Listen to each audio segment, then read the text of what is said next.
This is Mr. Slummy with a quick video on getting started on the first of the Prism projects. That is, we're going to install the library and find the examples.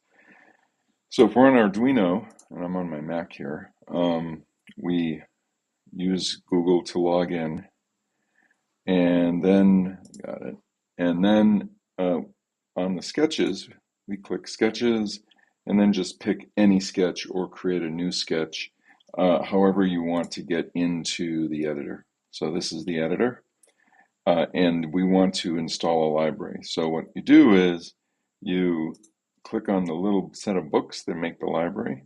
You click the upload button here, and then you find the file that I gave you of the Tetrix libraries. Now this will be in a different place in the downloads on your Chromebook, but it's the same name and it's the same thing. So you open it.